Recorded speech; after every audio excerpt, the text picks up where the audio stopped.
So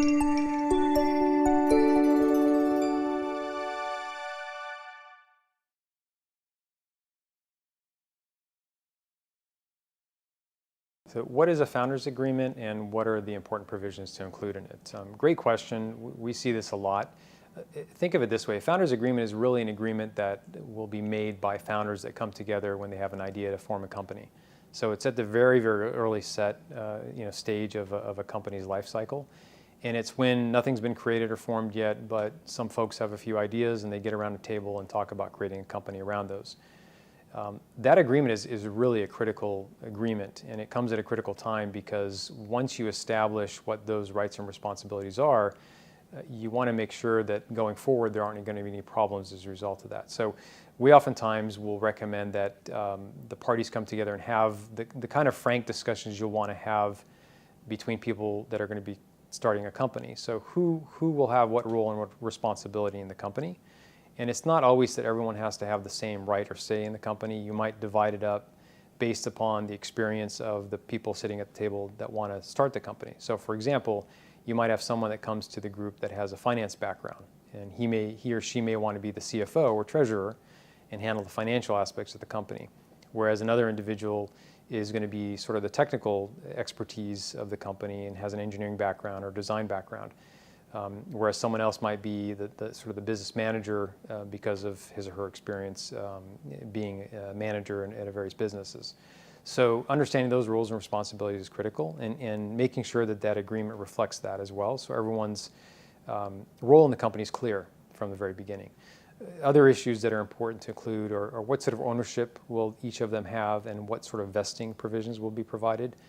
Another obviously critical issue is understand who's going to have what ownership in the company. Is everyone coming in as an equal owner?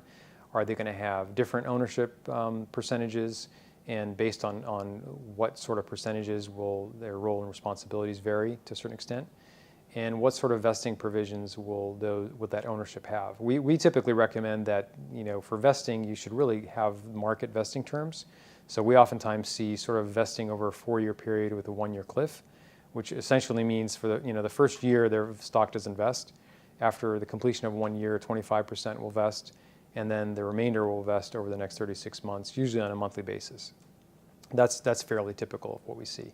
And that's an important provision to include because you want to make sure that the founders are incentivized and motivated to stay with the startup as it gets going. The worst case scenario might be if you sign an agreement, everyone gets stock on day 1, and then on day 5 or month 2, someone leaves and they walk away with the stock that now they've vested in fully, and they're not participating and not helping the startup grow any further from that point onward. So certainly something to avoid. And then the last of sort of the 3 main areas I would think you'd want to see in a founder's agreement would be the IP and how are we treating intellectual property. So everyone typically is coming to the table. Some may be providing most or all of the IP, or all of the parties may be contributing to it. But it's really critical to make sure that the company owns the IP and that the individuals creating it, the founders, assign that IP over to the company from the very early stage. Because what you don't want to have happen is to be in a situation down the road where now you've got investors that are looking to invest, and as they do their due diligence, they find out that, well, the most valuable aspect of the company's IP is really not owned by the company. It's owned by one of the founders. And then that presents a very difficult scenario where that particular founder may have a lot of leverage to demand certain rights in connection with the funding because they still own what is the most valuable piece of that company. I would recommend starting that discussion about who's going to have what and how everything's going to be laid out very early on. The tendency I've found with a lot of founders is they're excited about the business idea, and so they'll rush forward with developing the business, and they'll put the idea of talking about a founder's agreement on the back burner. So I would say it should be very, very early on. I mean, maybe even the first meeting you have, there should be an understanding of who's going to have what role and what kind of ownership, because that sets the stage for everything that comes afterwards. And if you have a problem that you don't address up front, trying to correct it at a later stage can be extremely disruptive to the company and extremely expensive.